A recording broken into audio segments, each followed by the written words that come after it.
Materi yang pertama akan kami sampaikan pada subtema 3 kali ini, yaitu tentang proses pembuatan kertas.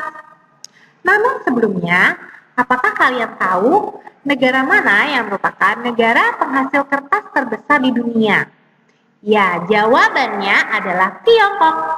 Dan negara kita, Indonesia, menduduki urutan ke-6 penghasil kertas di dunia.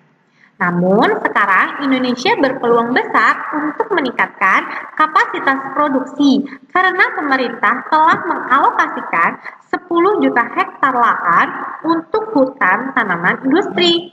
Di antara jumlah tersebut, 3-4 juta hektar digunakan sebagai bahan baku bubur kertas. Dan bahan baku atau bahan utama bubur kertas tersebut adalah pohon akasia.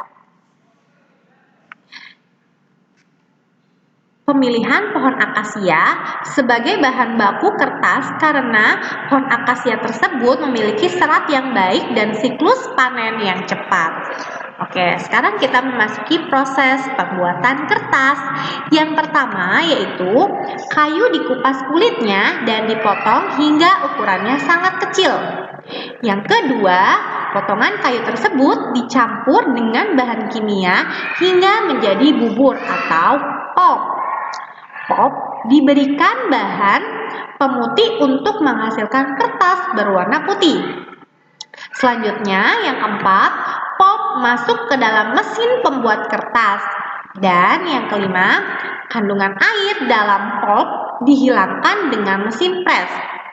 Yang keenam, kertas digilas sehingga membentuk lembaran dengan ketebalan tertentu. Yang ketujuh, kertas yang sudah jadi digulung menjadi gulungan besar dan siap digunakan sebagai bahan baku pembuatan buku dan sebagainya. Dan yang terakhir, bahan baku tersebut atau kertas tersebut siap digunakan oleh konsumen. Selanjutnya, setelah kertas selesai diproduksi, tahapannya adalah menyalurkan atau mendistribusikan kertas-kertas tersebut kepada konsumen. Nah, sekarang kita cari tahu apa itu arti dari distribusi. Ya, distribusi adalah kegiatan menyalurkan barang atau jasa dari produsen kepada konsumen. Sekarang kita cari tahu apa perbedaan antara produsen dengan konsumen. Produsen adalah pihak yang melakukan produksi, sedangkan konsumen adalah pihak yang menggunakan barang atau jasa hasil dari produksi. Bagaimana proses distribusi berlangsung? Proses distribusi berlangsung yang pertama yaitu melalui produsen.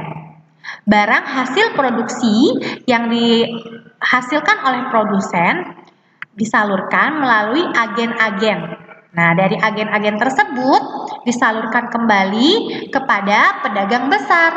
Dari pedagang besar kemudian disalurkan kepada pedagang kecil. Dari pedagang kecil inilah barang dapat sampai kepada konsumen. Seperti itulah proses distribusi berlangsung. Kegiatan distribusi selalu mengalami perubahan. Dahulu, barang yang akan sampai ke konsumen membutuhkan waktu yang cukup lama. Hal itu disebabkan oleh sarana transportasi yang belum maju. Kondisi tersebut seringkali menyebabkan kelangkaan barang untuk digunakan oleh konsumen. Seiring perkembangan sarana dan transportasi yang semakin maju, kegiatan distribusi dapat menjangkau daerah yang jauh. Para produsen dapat menyalurkan hasil produksi ke berbagai wilayah. Selain untuk memenuhi pasar dalam negeri, distribusi juga dilakukan untuk memenuhi pasar luar negeri. Oleh karena itu, produsen melakukan kegiatan ekspor. Adapun untuk kebutuhan dalam negeri yang belum tersedia, agen atau pemerintah melakukan kegiatan impor. Sekarang kita bedakan apa itu kegiatan ekspor dan kegiatan impor. Yang pertama yaitu kegiatan ekspor adalah tindakan menyalurkan barang atau komoditas dari dalam negeri ke negara lain. Artinya kita menjual hasil produksi atau kita memenuhi kebutuhan pasar luar negeri. Hasil dari produksi kita akan dijual kembali ke luar negeri.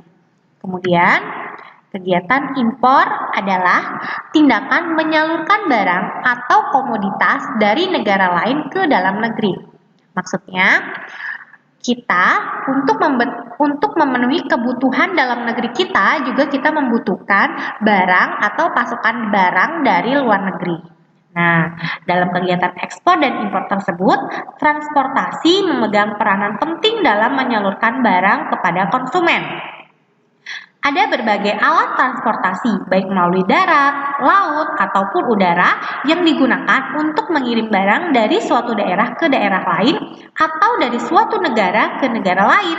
Alat transportasi yang sering digunakan adalah alat angkut barang untuk kegiatan ekspor impor, yaitu angkutan laut. Dalam hal ini, angkutan laut memiliki kelebihan dapat memuat lebih banyak barang. Nah, seperti itulah kegiatan ekspor-impor berlangsung. Baiklah anak-anak, kita lanjutkan materi kita pada pembelajaran 3 dan pembelajaran 4. Di pembelajaran ketiga, kita membahas tentang rambu lalu lintas.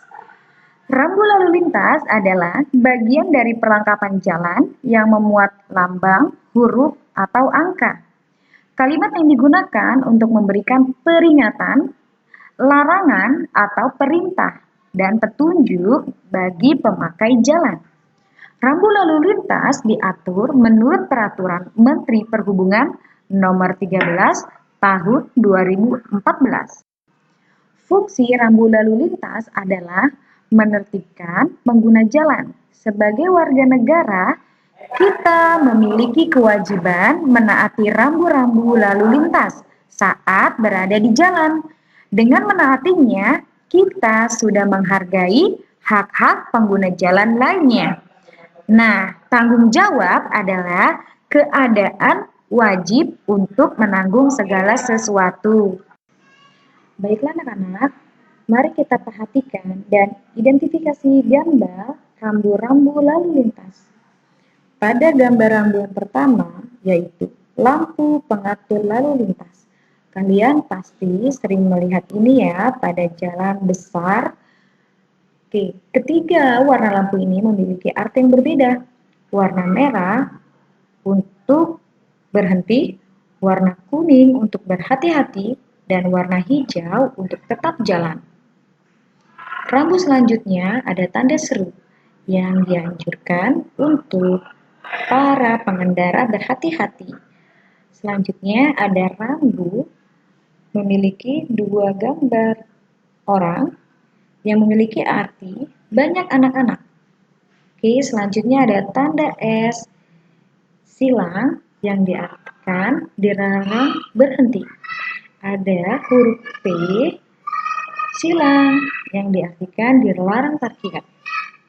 Selanjutnya ada tanda strip berlatar belakang merah yang diharuskan untuk dilarang berhenti. Selanjutnya ada tanda panah yang melingkar yang memiliki arti bundaran. Nah, di sini kamu melihat rambu yang memiliki tulisan stop, maka kamu harus berhenti. Pada gambar rambu lalu lintas selanjutnya, kalian bisa perhatikan pada rambu tersebut serta kalian melihat maknanya. Materi selanjutnya yaitu adalah kalimat efektif. Kalimat efektif adalah kalimat yang sesuai dengan kaidah bahasa, baik dari ejaan maupun tanda bacanya, agar mudah dipahami. Masih ingatkah kamu ciri-ciri kalimat efektif? Oke, Miss akan bacakan ciri-ciri kalimat efektif ada 5. Yang pertama, mengandung subjek dan predikat. Yang kedua, disusun sesuai urutan kalimat yang benar. Ketiga, menggunakan kata baku yang sesuai dengan isi teks. Yang keempat, tidak bertele-tele atau menggunakan kata yang tidak perlu. Yang kelima, tidak bermakna ganda atau ambigu. Di sini ada contoh kalimat efektif dan kalimat tidak efektif. Yang pertama, bagi semua peserta diharapkan hadir tepat waktu. Ini adalah contoh kalimat tidak efektif. Nah, kamu jadikan kalimat efektif yang menjadi semua peserta diharapkan hadir tepat waktu. Jadi, tidak usah menggunakan kata bagi, karena semua sudah mewakili dari peserta tersebut. Pada contoh kedua, pada kalimat efektif dan tidak efektif, dia yang pergi meninggalkan saya. Ini tidak efektif. Dia pergi meninggalkan saya. Ini kalimat efektif. Perbedaannya pada kata yang. Tidak perlu menggunakan kata yang tidak perlu. Contoh ketiga, adik demam sehingga adik tidak dapat masuk sekolah. Ini contoh kalimat tidak efektif. Kalimat efektifnya adalah adik demam sehingga tidak dapat masuk sekolah. Perbedaannya adalah kata adik memiliki dua, ya, artinya tidak usah bertele-tele dalam menggunakan kata yang tidak perlu. Seperti itu.